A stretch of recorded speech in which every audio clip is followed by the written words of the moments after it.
अल्लाहु अकबर, अल्लाहु अकबर, ला इलाहा इल्लल्लाहु, अल्लाहु अकबर, अल्लाहु अकबर, वलिल्लाहिल हम्द। तकबीरात तशरीक़ जो ज़िलहिज्जा के महीने में पढ़े जाते हैं, इससे ये भी ज़िलहिज्जा के महीने से मुताल्लिक़ जो अहकामात हैं उनमें से एक हुक्म है कि 9 ज़िलहिज्जा की फ़जर से लेकर ज़िलहिज्जा की 9 तारीख़, यानी यूँ समझिए कि जिस दिन वहाँ अरफ़ा रहेगा, अरब में मक्का मुकर्रमा में अरफ़ा का दिन, जहाँ पर हाजी मिना में और अरफ़ा के मैदान में मुक़ीम होते हैं मिना से निकलकर, तो 9 ज़िलहिज्जा की सुबह से लेकर 13 ज़िलहिज्जा की असर तक हर फ़र्ज़ नमाज के बाद एक मरतबा तकबीर तशरीक़ पढ़ना वाजिब है शरीयत की रोशनी में। तकबीर तशरीक़ क्या है? अल्लाहु अकबर, अल्लाहु अकबर, ला इलाहा इल्लल्लाहु, अल्लाहु अकबर, वलिल्लाहिल हम्द। एक मरतबा पढ़ना वाजिब है। बाज़ फ़ुक़हा के नज़दीक और जैसे बाज़ मसाजिद में 3 मरतबा पढ़ा जा रहा है, उसे सुन्नत समझ के ना पढ़ें, एक मरतबा वाजिब है।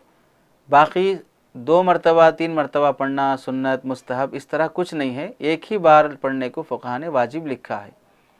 तो बस इस वजूब पर अमल करें। अगर इससे ज़ायद अगर पढ़ना हो तो फिर इस सूरत में मुस्तहब या वाजिब समझ कर ना पढ़ें, सुन्नत समझ कर ना पढ़ें। अब ये पढ़ना हर अक़लमंद पर, बालिग़ आदमी पर, जिस पर शरीयत फ़र्ज़ कर दी गई, यानी मुकल्लफ़ इंसान पर, यानी मुसलमान है, बालिग़ है, अक़लमंद है, आज़ाद है।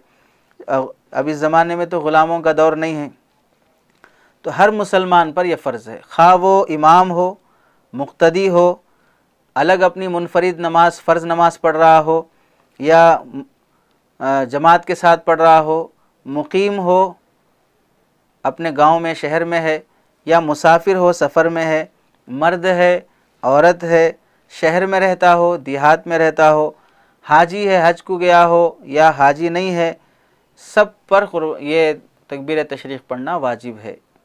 और ये ऐसा वाजिब है कि नमाज के बाद फ़ौरन पढ़ लिया जाए, ताख़ीर ना की जाए। और अगर भूल जाते हैं तो जैसे ही फ़ौरन याद आ जाए फ़ौरन पढ़ लिया जाए।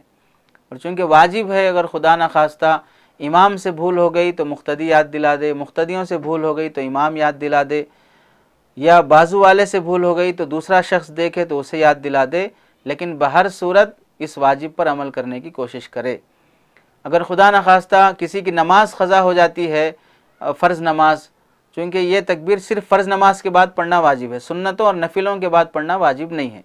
अगर फ़र्ज़ नमाज क़ज़ा हो गई तो जब नमाज वो छूटी हुई नमाज को अदा करेगा तो उस वक्त वो नमाज के बाद भी ये तकबीर तशरीक़ पढ़ेगा।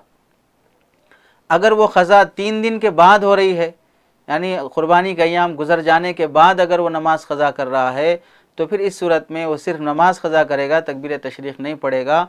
अब ये छूट जाएगी, तकबीर तशरीक़ छूट जाएगी, तो इसके छूट जाने पर तौबा करना पड़ेगा, अल्लाह के सामने माफ़ी मांगनी पड़ेगी।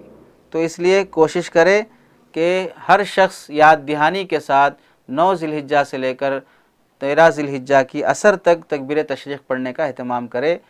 मर्द बुलंद आवाज़ से पढ़ सकते हैं, पढ़ना चाहिए ताकि दूसरों को भी तरग़ीब हो। अलबत्ता औरतें जब पढ़ती हों तो दरमियानी आवाज़ से पढ़ें, बुलंद आवाज़ से ना पढ़ें। औरत की आवाज़ को भी पर्दे में रखना चाहिए, इस वास्ते आहिस्ता आवाज़ से पढ़ें। अगर तकबीरात तशरीक़ अय्याम उज़िया में जो 9 ज़िलहिज्जा से लेकर 13 ज़िलहिज्जा तक इन दिनों में जुमा आ जाता हो तो जुमा की नमाज के बाद भी तकबीर तशरीक़ पढ़ेंगे। ऐसे ही ईद की नमाज के बाद भी तकबीर तशरीक़ पढ़ेंगे। तो जो वाजिब नमाज़ें हैं या फ़र्ज़ नमाज़ें हैं उनके बाद भी तकबीर तशरीक़ पढ़ने का एहतमाम करेंगे। ये ज़िलहिज्जा के अहकाम में से है। और ऐसे ही जिस पर क़ुरबानी वाजिब होती है उसे चाहिए कि नाखून और बाल निकालने से एहतियात करे। यह हुक्म मुस्तहब है औरतों के लिए भी, मर्दों के लिए भी। अगर निकाल लेते हैं तो फिर कोई गुनाह की बात नहीं है, इसमें कोई हरज नहीं है।